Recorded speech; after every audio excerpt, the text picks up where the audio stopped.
They say time heals all wounds, but they never talk about the ones buried so deep. They fester in silence for decades. My name is Joanne Phillips. I'm 77 years old, and I've spent most of my life trying to forget what happened one humid summer in Savannah, Georgia. But the truth has a way of pressing on your soul like a splinter under the skin. It never leaves. And as I sit here on my porch with the azaleas blooming and the sun dipping low behind the Spanish moss, I know I can't carry this story to my grave. I have to let it out. Most people in my neighborhood know me as Miss Joanne, the lady who bakes pecan pies for Sunday service and keeps her hydrangeas neat as a pin. They see the gray curls, the soft shawls, the warm smile. What they don't see is the little girl inside me, the one who learned too early what it means to be afraid. I was born in 1947, right in the heart of Georgia, back when Savannah was still a town where everyone knew your name and your business. We lived on the edge of town, in a modest white clapboard house that smelled like lemon polish and Mama's cornbread. My father, Walter Phillips, worked long days at the dockyards, while Mama Marlene ran our home like a tight ship. I was their only child, their world, they used to say. But everything changed the year Uncle Charlie moved in. He was Mama's younger brother, Charles Whitaker, but everyone called him Charlie, a lanky man with rough hands and a thick southern drawl. Charlie had just returned from serving overseas. He said he needed a place to get back on his feet. And of course, Mama opened our door to him without question. At first, I liked having him around. He'd bring me small gifts, bubble gum, ribbon for my hair, sometimes a shiny marble, and he'd tell me wild stories about cities I'd never heard of. I've been to Berlin. Jojo, he'd say, tousling my hair. Ain't got nothing on Georgia peaches. I was 10 then, still young enough to believe that grown-ups were always good. That family meant safety. Uncle Charlie shared jokes with Daddy at the dinner table and chopped firewood on weekends. He seemed like the kind of man you'd trust to watch your house or fix your porch swing. But behind closed doors, his smile was different. His voice changed, and I started noticing how he always stood just a little too close, how his eyes lingered, how his hand rested on my shoulder longer than it should. At first, I told myself I was imagining it. That was easier than believing the truth. But the truth has a way of whispering, even when no one's listening. I remember one afternoon late spring, maybe May.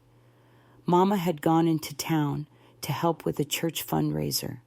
Daddy was still at work, and I was sitting on the living room floor, playing with my paper dolls.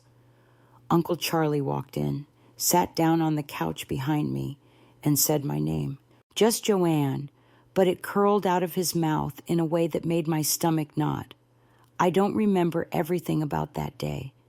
I've spent years trying not to, but I do remember how it felt like the walls had eyes, like the house that had once smelled of lemon polish now smelled like sweat and fear. And when it was over, I ran into the backyard and sat behind the garden shed, shaking, too scared to cry, too confused to speak. That night at dinner, I didn't touch my food. Mama scolded me, gently said I needed to eat to grow strong. Uncle Charlie winked at me over his fork. I wanted to tell her then. I wanted to scream.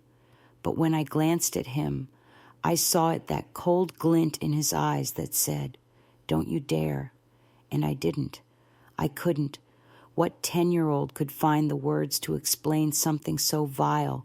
Who would believe that Mama's baby brother, the war hero, the man who fixed the back fence, could do something so ugly? And so I stayed silent. But that silence, it grew heavy.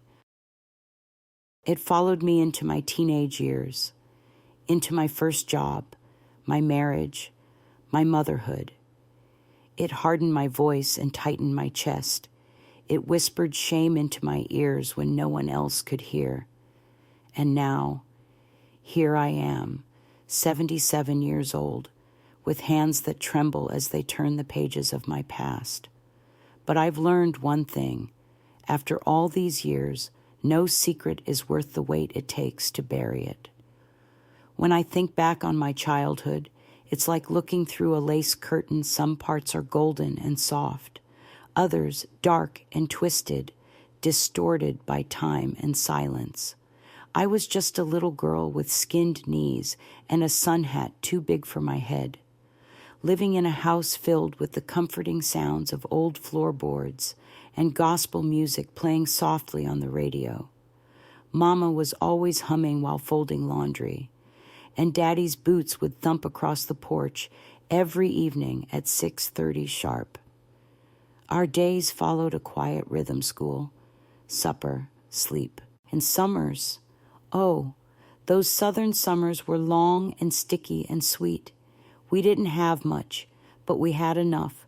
I had my room with hand-sewn curtains and a quilt Mama had pieced together from old church dresses.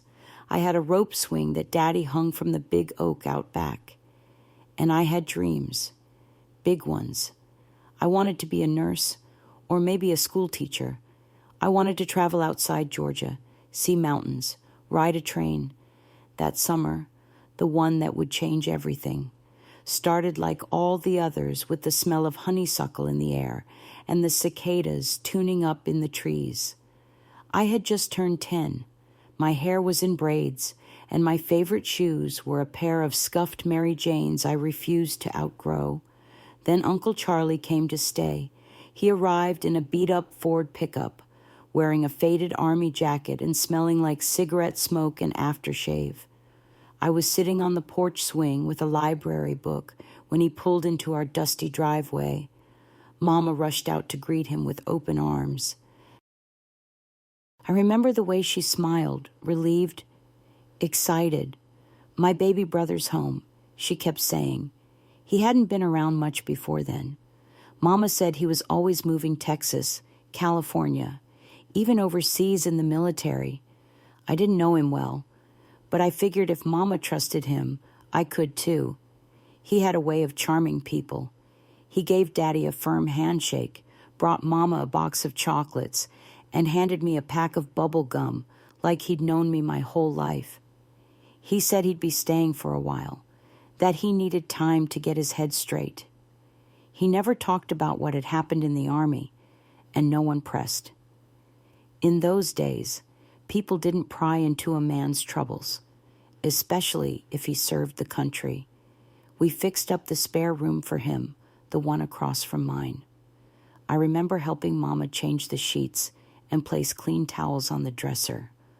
I thought it was nice, having more family around. The first week, he was quiet, respectful. He helped Daddy patch the chicken coop. He taught me how to skip rocks down by the creek. He told good stories about Germany, about campfires in the desert, about seeing the Eiffel Tower at night. His voice was deep and slow, like syrup pouring from a bottle. Sometimes, when he laughed, it filled the whole kitchen. But other times, that laugh turned into something else, something low and crooked. I noticed it first during breakfast one morning.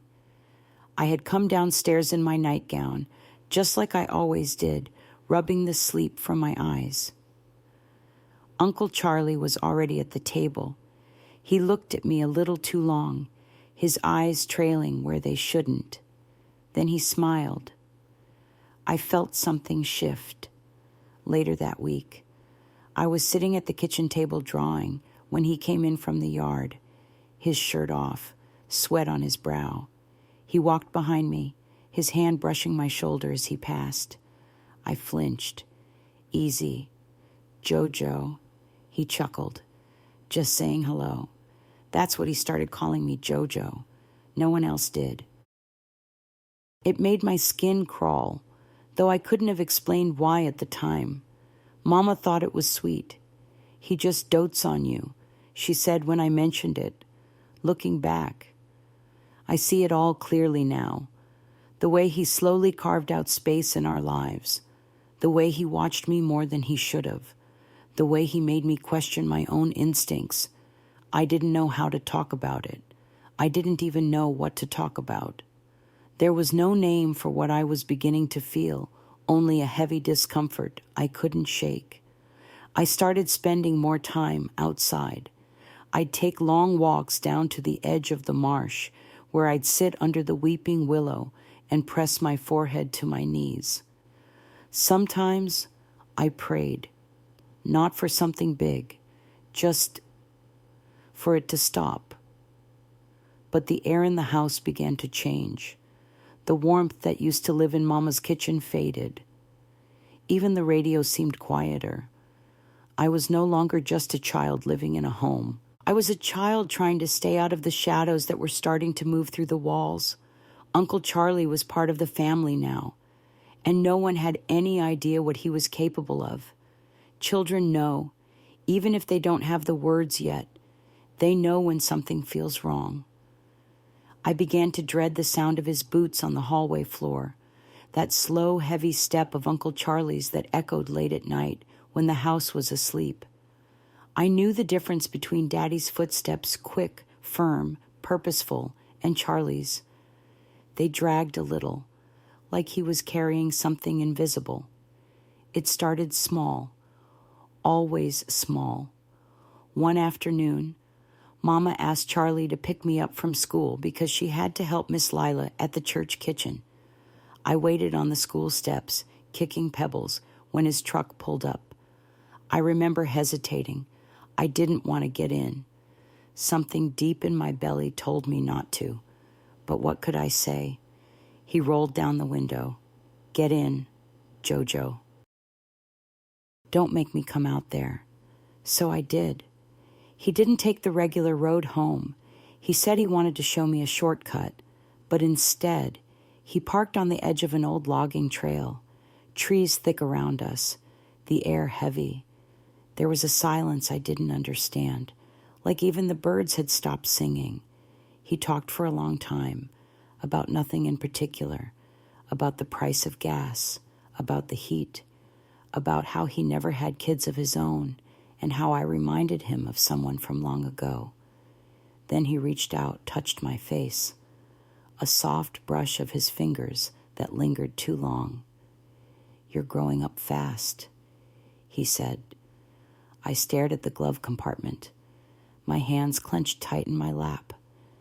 When he finally drove us home, Mama thanked him and offered him a piece of cornbread. He winked at me over her shoulder. My stomach turned. That night, I couldn't sleep. I tried praying again, whispering little phrases like a chant. "Please don't let him near me. Please make him go away." But prayers didn't change what happened next. It escalated quickly. He'd find reasons to touch me, a pat that slid too low on my back, a hand brushing my thigh during dinner. When I pulled away, he'd smile like it was a game. The first time I tried to tell Mama, we were folding laundry in the sunroom. I said, "Mama, I don't like when Uncle Charlie." She cut me off gently. "Joanne, he's just being affectionate. Some men are more hands-on. He's lonely." I didn't try again, because that's what silence does. It grows from doubt. And when the person hurting you looks like family, people don't want to see it. They'd rather believe you misunderstood, that it's all in your head, but it wasn't in my head. It was in the way he closed the door when no one else was home, in the way he lowered his voice and said my name like it was something he owned, in the way he warned me, his hand pressing my shoulder down one day when I tried to squirm away his breath close to my ear. "You ever breathe a word, Jojo, and I'll make sure nobody finds you." At 10 years old, I believed him. He was taller than Daddy, stronger, and I was a child who didn't even understand what was happening, just that it hurt and that it was wrong and that no one seemed to notice. The hardest part wasn't the pain. It was the confusion, the shame. I remember sitting in the school library with a dictionary, looking up words I didn't understand, trying to name the feelings I had: violation, betrayal, fear. But those were adult words, words no child should need. I started pulling away from everything I loved: my rope swing, my dolls, my books. I stopped going to Sunday school, stopped singing in the church choir. My teacher, Miss Pickens, asked me one day why I wasn't smiling anymore. I just shrugged. I didn't know how to tell her that every time I laughed, it felt like I was betraying myself. The worst moment came one night when Mama and Daddy were out late visiting a sick neighbor. I was in my room reading Little Women, or pretending to. The floor creaked. I smelled that mix of aftershave and cigarettes. I froze. Charlie opened my door slowly, too slowly. I remember every second of that night, the way he sat on the edge of my bed, the way he said, "Don't scream, Jojo. Nobody's going to believe you." I remember the ceiling, the sound of my heart pounding in my ears. I remember biting my lip so hard it bled. And I remember, afterward, curling up in the corner of the room with a blanket wrapped around me like armor, thinking I'd never feel clean again. That night, something inside me broke. I was no longer a child. I was a prisoner. I stopped speaking unless spoken to. I stopped looking anyone in the eyes. And I learned how to disappear even when standing in the middle of a room. The house on East Victory Drive still looked the same on the outside. But to me, it had become a haunted place. A place where I couldn't even trust the walls to protect me. And still, no one knew. Because when the monster wears a familiar face, even the strongest little girls can be tricked into silence. It happened on a Thursday. I remember because it was pot roast night, and Mama always put extra carrots in the dish when Daddy worked late. The sun had dipped low behind the pecan trees, casting long shadows across the kitchen floor. I was helping Mama dry the dishes when the phone rang. It was Mrs. Connors from church.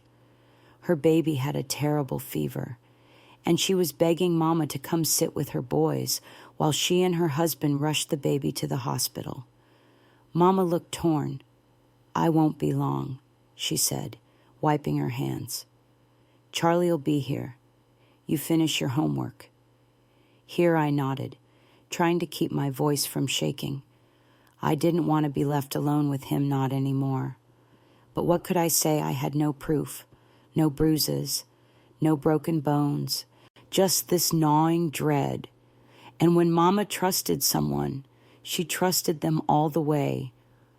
The front door closed behind her. I stood in the kitchen with my hands damp and cold, still holding a dish towel. The house grew too quiet too quickly. I could hear the tick of the wall clock, the hum of the refrigerator, my own breath. Then came his footsteps, slow, purposeful, closer. I ran to my room and locked the door, though, in our house. The bedroom locks were old and weak. He knocked once, then twice, then silence.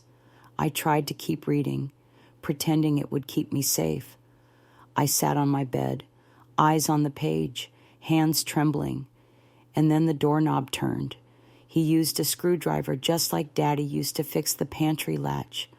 The door creaked open, and Uncle Charlie stood there, filling the frame like a shadow come alive. He didn't speak at first. He just looked at me, studied me like a wolf watching its prey. I stood up, my back against the wall, clutching my book to my chest. "You're getting too old to act scared," he said finally, stepping inside. "Please leave," I whispered. My voice barely came out, but he didn't. He closed the door behind him, slow and calm, like this was something he'd rehearsed.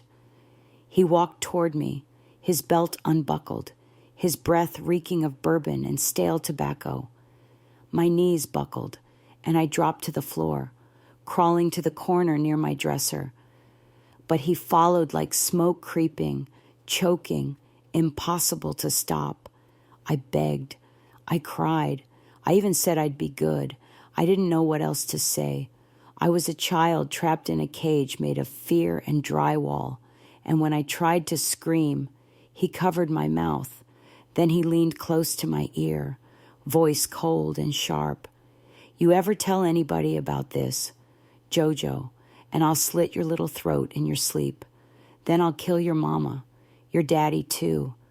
You hear me? I froze, the kind of stillness only terror can teach. He left me on the floor after, my knees bleeding where they'd scraped against the wood, my wrists sore from fighting. I stayed there for what felt like hours, curled up in that corner, afraid to move, afraid to breathe. When Mama got home, I was already in bed with the covers pulled over my head. She peeked in, whispered, "Sweet dreams," and kissed my forehead. I didn't respond, because part of me wasn't there anymore. That night, I made a decision never again would I speak of what happened. Not to Mama, not to Daddy, not to anyone. He had made me believe that silence was the only way to survive, and so I practiced it like a craft. I learned to smile on command, to keep my head down, to speak in short, agreeable answers. When people asked how I was, I said fine, but I wasn't. School became a blur. I started wetting the bed again, something I hadn't done in years. I lost interest in the books I used to love. I dreaded the end of every school day because it meant going home, home, where he waited, home, where no one noticed that I had stopped being a little girl and had become a ghost in my own skin. I began counting the days, not forward, but backward from the moment I woke up to the moment he might come for me again. I memorized the creaks in the hallway floor, the sound of Mama's shoes versus his boots. I became an expert in staying invisible.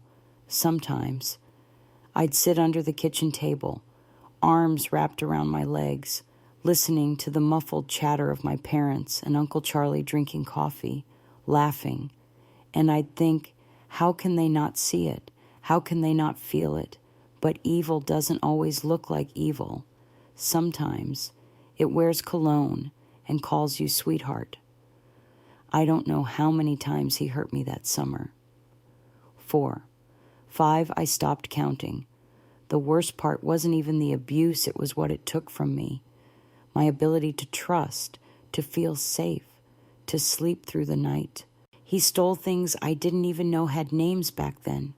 Joy, comfort, the right to feel at peace in my own home. And still, I never told. Not even when I saw the bruises. Not even when I started losing weight. Not even when my teacher asked if everything was all right at home. Yes, ma'am, I said. Everything's fine. Because what else could I say? That the man my mother adored had threatened to kill us all. That her baby brother was a monster. No. I couldn't be the one to break her heart. So I let mine stay broken. Until years later. But that's another chapter. Some people talk about childhood like it's a scrapbook snapshots of birthday cakes, summers at the lake, first days of school. Mine feels more like a locked box buried deep underground, and I was the one who buried it. After that night, the night I changed. But I didn't scream, didn't act out. I didn't even cry. Not where anyone could see. Instead, I went quiet. I learned how to disappear in plain sight. I ate less, so I'd take up less space. I smiled when spoken to, kept my eyes on my plate at the dinner table, and never asked to play outside anymore. I wanted to be invisible because visibility was dangerous. I stopped asking questions in class, even though I used to love raising my hand. I gave up choir, even though Mama said my voice was sweet as molasses. And I certainly didn't let myself dream anymore, not about being a nurse, not about seeing mountains, not about anything. But silence didn't protect me like I thought it would. Uncle Charlie didn't stop. He just got more careful, quieter, smarter. Sometimes it was just a look across the living room that made my blood run cold. Other times, it was a hand brushing too close when Mama wasn't looking. I dreaded the moments we were alone, but I learned to pretend I was fine, because pretending was the only way I survived. I became a shell of the girl I had been. One morning, I came down for breakfast and saw Charlie already seated at the table. He was sipping coffee, his face unreadable. Mama had stepped outside to fetch eggs. When I walked past, he leaned in just slightly and whispered, "Remember, Jojo, you're my secret." Then he smiled, not a warm smile, not a human one, a predator's. I felt sick. My legs nearly buckled, but I forced myself to keep walking. I sat down across from him, buttered my toast with shaking hands, and smiled at Mama when she walked back in because I had to. She looked at me with concern that morning. I could see it in the way her brow furrowed, the way she tilted her head. But then she looked at Charlie, and her whole face softened. She had no idea, and I didn't have the heart or the courage to shatter the image she held of her baby brother. So I kept everything inside, except for my journal. It was an old brown notebook Mama had given me to practice my spelling. I'd write in it late at night, under the covers with a flashlight I'd hidden beneath my pillow. It became my one safe place. The pages knew everything, how I was scared all the time, how I wanted to run, how I sometimes wished I could disappear completely. I didn't write his name. I couldn't. I called him the Shadow. I saw the shadow today. I wrote once. He sat next to me during dinner. He touched my hand under the table. I think Mama saw, but maybe not. Maybe no one ever will. That journal saved my sanity. I tucked it away inside a hollowed-out shoebox beneath the floorboards in my closet.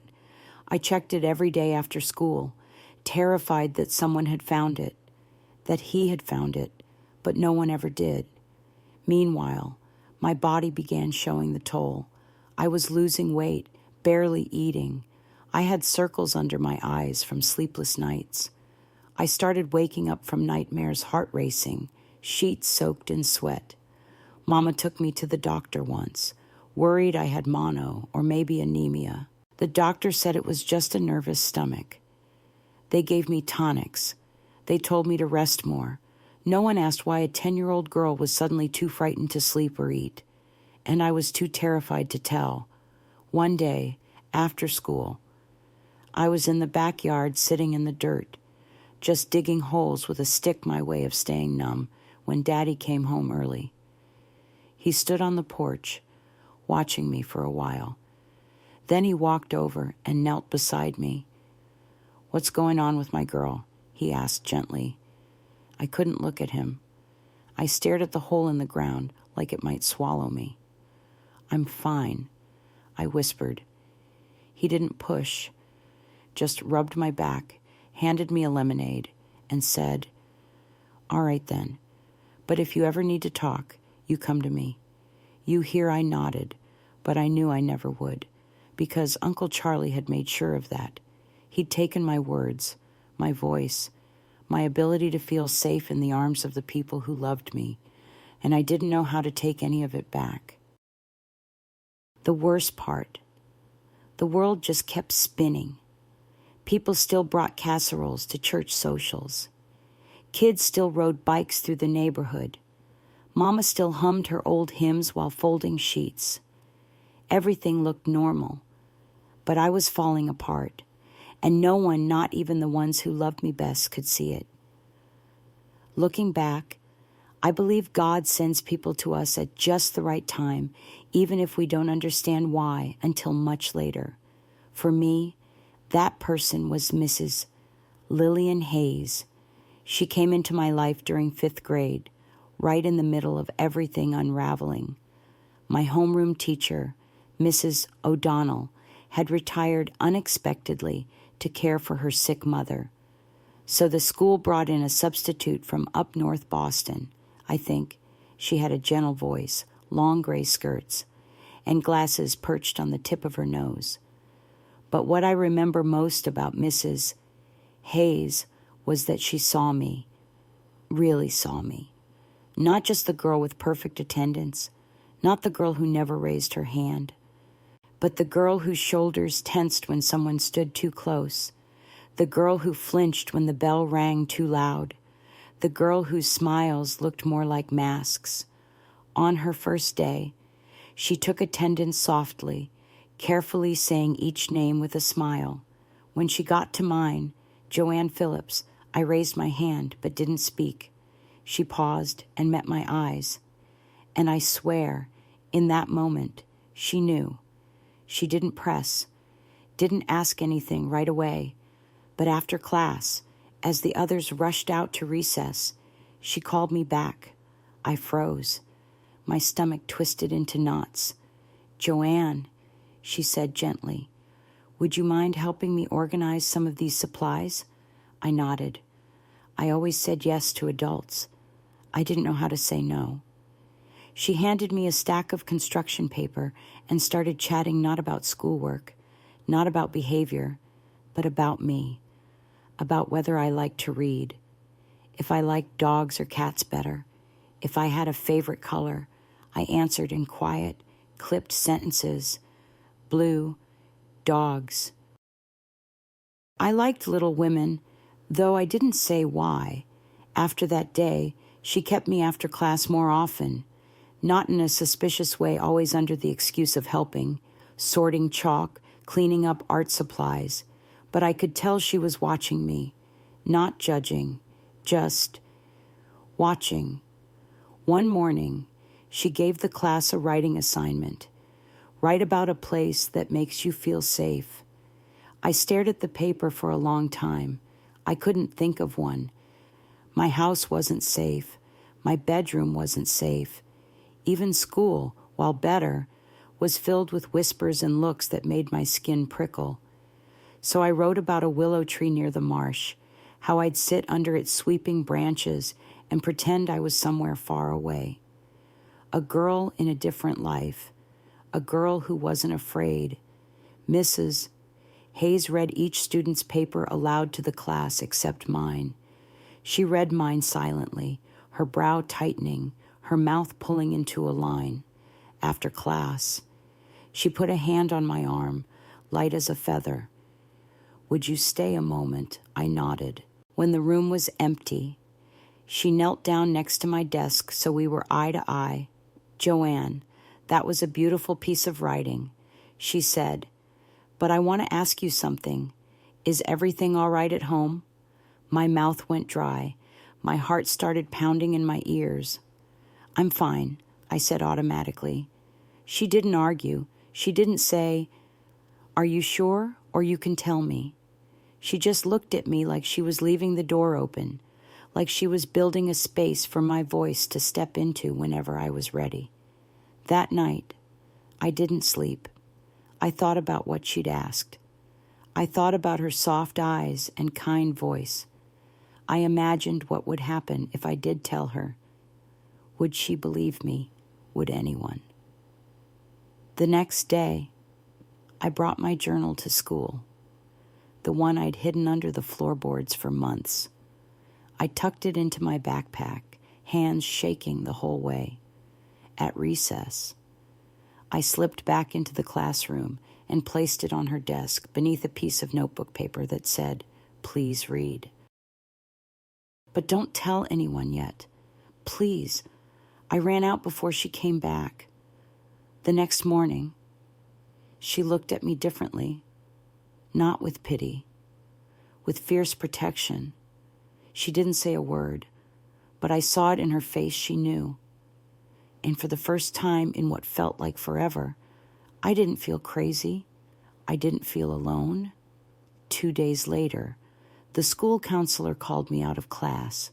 Then came the questions, the slow, careful inquiries from a woman named Miss Trudy with a notepad and a sad smile. I answered what I could. I stumbled over words I still didn't understand, but I told the truth about the whispers, the looks, the locked doors, the pain.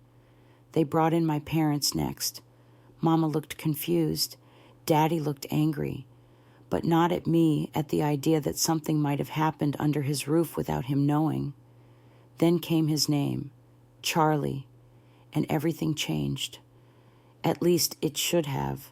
For a moment, I thought everything would change.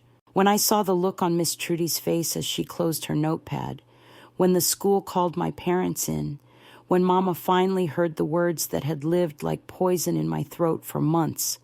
But I was wrong. The day I spoke, the truth was the day I learned that not all truth sets you free, especially when it threatens the people others love too much to lose.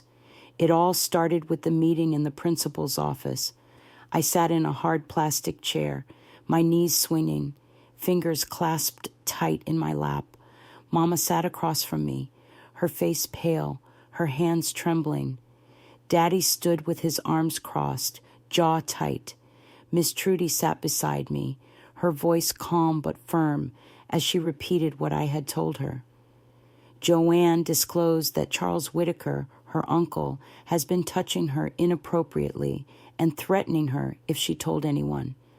Multiple incidents, ongoing for several months. The room went still. Mama blinked, confused, like she'd heard it in a dream. What she whispered. Charlie, our Charlie. I looked at her, and for the first time in my life, I saw something I couldn't name conflict. She looked at me, then at Miss Trudy, then back again. And then she did the thing that broke me in a way I didn't understand at the time. She shook her head. No, she said softly. There must be some mistake. Charlie would never. Miss Trudy stayed calm. Mrs. Phillips, we're not asking for immediate answers. But based on Joanne's disclosure and behavioral signs observed by her teacher, we're required to report this to the authorities. Daddy still hadn't said a word. His face was stone, but Mama stood, her voice louder now, shriller. My brother is a good man. He served this country. He lives under our roof, eats at our table. And now you're telling me my daughter is saying that about him. She's not just saying it. Mrs. Phillips. She wrote it. In her own words. I felt my body shrink. I wanted to disappear. I thought telling the truth would make me feel lighter. But in that moment, it felt like I had just destroyed my own family. The next few days passed in a blur of interviews, visits from a social worker, and hushed phone calls behind closed doors. I wasn't allowed back in class while the school conducted an internal safety assessment. I sat in the counselor's room with coloring books and tissues, staring out the window, waiting for something, anything to change.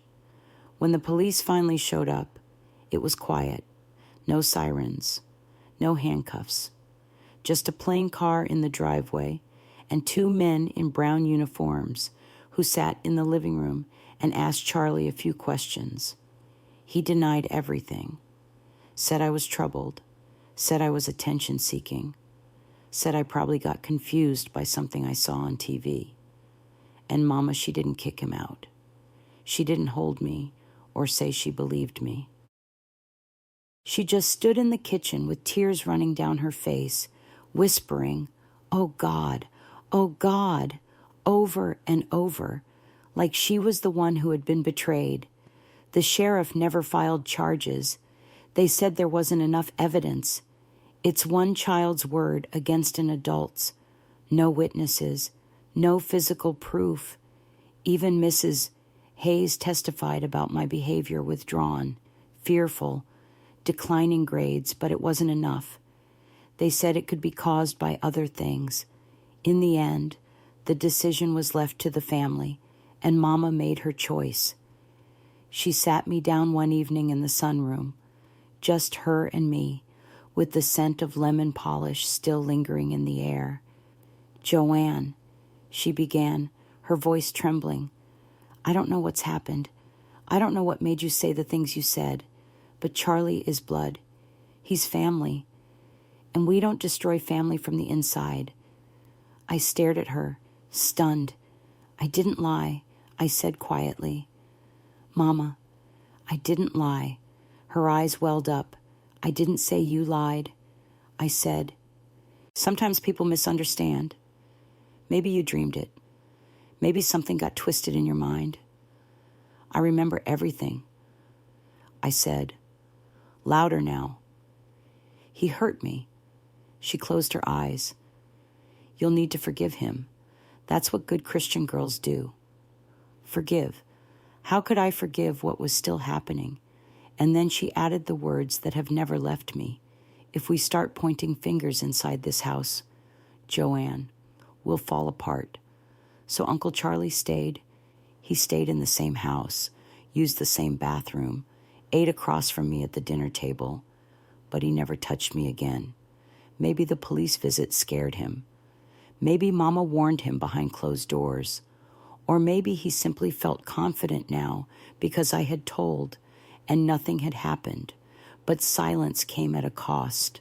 I started having stomach problems, chronic nausea, migraines, panic attacks I didn't have words for.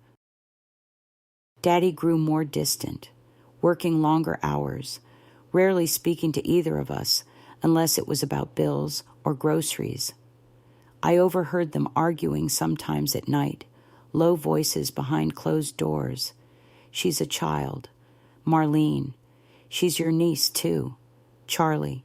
You know she's troubled. I just want this family to stay whole." They both wanted peace, but peace built on silence is not peace at all. "Mrs." Hayes tried to follow up. She invited me to a summer writing camp. She sent a letter home suggesting therapy. Mama declined on my behalf. "She just needs time," Mama wrote. "We're handling it as a family, but I wasn't being handled. I was being buried." And Uncle Charlie. He left that fall, said he got a job in Tennessee, and packed up without saying goodbye. No apology, no remorse, no consequences, just a suitcase and a smirk. Mama cried the day he left. I did not. In fact, I didn't cry at all, not until years later. Because when you're that young, and you speak the truth, and the world still chooses not to hear you, something inside you goes quiet forever. After Uncle Charlie left, the air in our house shifted, but it didn't lighten. If anything, it grew heavier in a different way. There was no more fear of his footsteps outside my door, but there was no healing either. Just silence, a deep, suffocating silence that stretched through every hallway. Mama pretended nothing had happened. Daddy buried himself in work. And me, I learned how to become someone else. I went through high school like a ghost in a borrowed body, always polite, always quiet, never once letting anyone too close. I got good grades because I needed to get out. I knew the only way to escape was to earn it. So I did. I left Savannah the morning after graduation with a single suitcase, a scholarship, and a letter of acceptance from the Augusta School of Nursing. Mama hugged me at the bus station, tears in her eyes. "I'm proud of you," she whispered. I wanted to believe her. But some part of me always wondered if she was just relieved that the reminder of what she couldn't face was finally leaving her home. Augusta was a new world, bigger, faster, unfamiliar. But it was exactly what I needed. No one knew me there. No one looked at me with pity or suspicion. I could be whoever I wanted. And slowly, I became more than just what happened to me. I threw myself into my studies, anatomy, pharmacology, clinical rotations. I loved learning how the body healed, how wounds could be treated, how systems worked.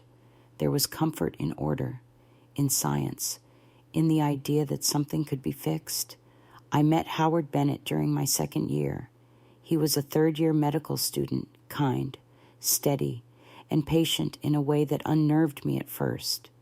He had gentle eyes and never touched me without asking. The first time he reached for my hand, I flinched. I'll never forget how he responded. He didn't pull away or act offended. He just squeezed gently and said, "You don't ever have to explain. I'll wait as long as you need." No man had ever spoken to me like that. It took time, months, even years, for me to trust him fully. But he never rushed me. He listened when I finally told him part of my story. Tears streaming down my face in a dark booth at a quiet diner in Atlanta. He held my hand and said, "You are not what he did to you." Those words cracked something open inside me. We married when I was 25, not in a big church like Mama had dreamed, but in a modest courthouse ceremony with just a few friends and a handful of wildflowers. I wore a simple blue dress, and Howard wore his Army uniform. He'd joined the medical corps right after graduation. I followed him across the country during his deployments and assignments. Fort Bragg, El Paso, Boise. Every new place was a fresh start, a new chapter. We built a quiet life full of routines and small joys. Sunday pancakes, evening walks, late-night crossword puzzles. We had 2 sons, Michael and Teddy, both with Howard's eyes and my stubborn streak. I was determined to give them the childhood I never had, a home filled with warmth, safety, and truth. I never kept secrets. I never looked the other way. And still, some nights, when the world was asleep, I'd sit alone in the kitchen with a cup of tea and feel that old ache in my chest, the ache of everything I never said, everything I lost before I had words for it. I thought about Mrs. Hayes often, how her kindness may have saved my life, even if it didn't save me from what came after. I wondered if she ever knew how much she meant to me. I never saw her again after 5th grade, but her name stayed etched in the safest part of my memory. For decades, I lived with it all tucked neatly away. I wore my past like an old slip, under a pressed dress hidden, but always there. I never returned to Savannah, except for funerals. I never told my sons the full truth, not until I turned 75. And that is when everything changed again. It had been over 5 decades since I last walked the streets of Savannah with any sense of belonging. When Howard passed quietly, in his sleep at 79, I stayed in Atlanta for a time. I kept myself busy with church groups, gardening, visiting my grandchildren when I could. But grief is a patient visitor. It sits beside you no matter how fast you try to move. A year after his death, I received a letter from my cousin Virginia, the daughter of Mama's older sister. She still lived in Savannah, taking care of her aging father. In her note, she said Mama had passed quietly in her sleep. I hadn't seen Mama in over 20 years. Our phone calls had dwindled into Christmas cards. And eventually, silence. Still, the news hit me harder than I expected. I hadn't just lost a mother. I had lost the last living person who could have said, "I believe you," and meant it. Virginia asked if I'd come back to help sort through the house. "There's things you might want to keep," she wrote. "Photos, jewelry, maybe your mama's recipe box." At first, I wasn't sure. That house on East Victory Drive still haunted my dreams. But something tugged at me, a quiet voice inside, the same one that had once begged me to speak. It whispered, "Go back, make peace." So I did. The house was smaller than I remembered. The shutters needed painting, and the porch swing was gone. The smell of lemon polish had long faded. Still, memories clung to the walls like old wallpaper. Virginia was kind. She didn't ask questions. She let me move at my own pace. In the attic, I found a box with my name on it. Inside were faded drawings from 3rd grade, a locket I thought I'd lost, and my old journal, the brown notebook I had hidden so carefully beneath the floorboards. Somehow, Mama had found it and kept it. I sat in the attic for hours, holding that notebook to my chest like a lifeline. That night, back at Virginia's house, I couldn't sleep. I lay awake thinking about all the other children who'd been silenced, who were still being silenced, and I realized I was done keeping secrets. The next morning, I called the Savannah Women's Center, a nonprofit that hosted community outreach events. I told the woman on the phone my name, my story, and that I wanted to speak. There was a long pause. Then she said, "Miss Phillips, would you be willing to share that at our annual Survivors Day? It's next month." I hesitated. Then I said yes.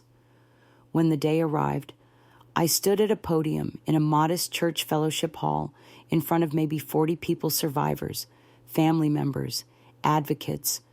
My hands shook. My voice cracked. But I told them everything about the house, the silence, the threats, the betrayal. I spoke my uncle's name aloud for the first time in 67 years. And when I finished, the room was quiet.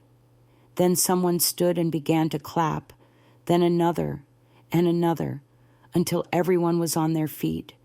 Afterward, people came up to hug me. Some were crying. Others whispered, "Thank you," like I had opened a door they'd been afraid to touch.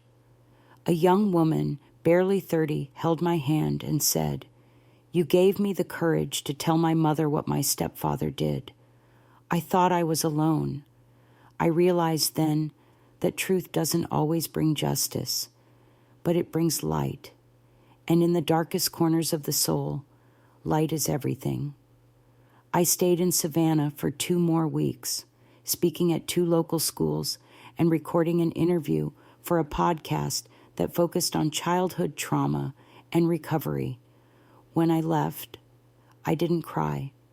I felt whole, like I had finally reclaimed the voice that had been stolen from that 10-year-old girl so long ago. It's been 2 years since I stood in that church hall and told my truth to the world. I'm 77 now, living back in Savannah. Yes, Savannah, the same place I once swore I'd never return to, but it's different now. I've found peace not in forgetting, but in facing what happened. I've spent my final years volunteering at the Savannah Women's Center, mentoring young girls and women who are learning how to find their voices after a lifetime of silence. We meet every Thursday in a small circle under soft yellow lights, and sometimes when they cry, I cry too, because I remember. I remember what it felt like to be 10 years old and utterly alone in the world. I remember what it felt like to say, "He hurt me," and have no one believe me. And I remember what it felt like to finally speak that truth as an old woman and see it reach others like a beacon in the fog. I never got an apology. Uncle Charlie died in Tennessee 20 years ago. No prison sentence, no confession. Just a name in an obituary that mentioned beloved brother and decorated veteran. But I don't need his remorse anymore, because I forgave myself. I forgave the little girl who didn't scream loud enough, the teenager who ran away instead of fighting, the grown woman who stayed quiet for too long. I understand now she did the best she could with the fear she had. And you know what? That's enough. If there's one thing I want you to take from my story, it's this: silence protects no one but the abuser. Speaking your truth may not change the past, but it can change your future. And sometimes, your voice is the very thing that helps someone else find theirs. I spent most of my life thinking I was broken, but I was never broken. I was bruised. I was bent. I was buried. And yet, here I am, still standing, still speaking, still healing. If you're listening to this, whether you're 16 or 65, and you're carrying something too heavy to name, I want you to know it's not too late. It's never too late to speak, never too late to seek help, never too late to begin again. Now, I'd love to hear from you. If this story touched something in your heart, if you've ever carried a secret like mine, or if you simply want to support others who've been silenced too long, please leave a comment below. Tell us your thoughts, share your truth, or just say, I'm here, and I believe you. And if you want to hear more real stories of courage, resilience, and healing, don't forget to subscribe to the channel, because every story we share brings us closer to understanding and to each other. Thank you for listening. Thank you for believing. And most of all, thank you for still being here